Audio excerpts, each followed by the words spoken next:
दक्ष police news, पहिले खाकी मग बाकी। 11 डिसेंबरला पेन्स व्याघ्र प्रकल्प नागपूर इथून पाठीवर ट्रान्समीटर लावलेलं तसंच पायात J132 नावानं टॅगिंग करून सोडलेलं लॉंग विल्ड वल्चर अर्थात गिधाड नाशिक जवळील अंजनेरी इथं 17 दिवसात 700 किलोमीटरचा प्रवास करून आलं होतं। पण 2 दिवसांपासून हेच गिधाड निफाड तालुक्यातील दारणा सांगवी या गावात आल्याचं स्थानिक नागरिकांनी सांगितलं। ग्रामपंचायत कार्यालयावर गिधाड असल्याचं नागरिकांनी AREAS फाउंडेशन संस्थेस तसंच येवला वनपरिक्षेत्र कार्यालयास कळवलं।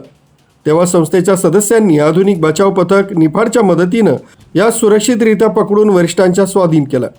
यावेळी नाशिक पूर्व वन विभागाचे उपवन संरक्षक राकेश सेपट, सहाय्यक वनसंरक्षक शिवाजी साहने, अधिकारी राहुल गुगे, वनपाल जयराम शिरसाट, वनरक्षक विजय दोंदे यांच्या मार्गदर्शनाखाली वन्यजीव अभ्यासक अमोल सोनवणे, मंगेश चारोस्कर, करण पवार, साहिल कदम यांनी तसंच आधुनिक बचाव पथक निफाड सदस्य भारत माळी, विजय माळी, सागर दुशिंग, वैभव दौंड, काशीनाथ माळी, कवायत इन्चार्ज अंकुश कुंड, सादिक शेख, मयूर गांगुडे, शरद चांदोरे, ज्ञानेश्वर पवार, रितेश निहारे यांनी या गिधाडास सुरक्षित पकडून वरिष्ठांकडे सुपूर्द केलं।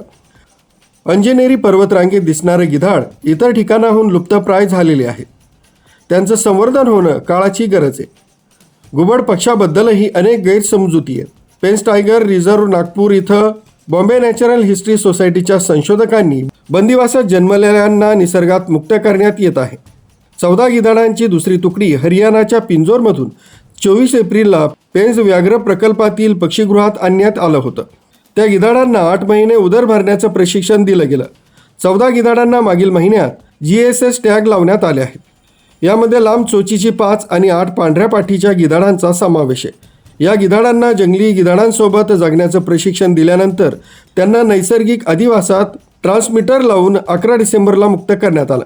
ट्रान्समीटरद्वारे टिपलेल्या नोंदी नागपूर, वर्धा, यवतमाळ, हिंगोली, वाशिम, बुलढाणा, जालना, संभाजीनगर मार्गे हे गिधाड नाशिकमध्ये आलं। प्रवास 17 दिवस 750 किलोमीटर डोंगर कड्यांवर मुक्काम करत प्रवासात 2 वेळा भोजन घेतलं। न्यूज ब्युरो, दक्ष पोलीस न्यूज, निफाड।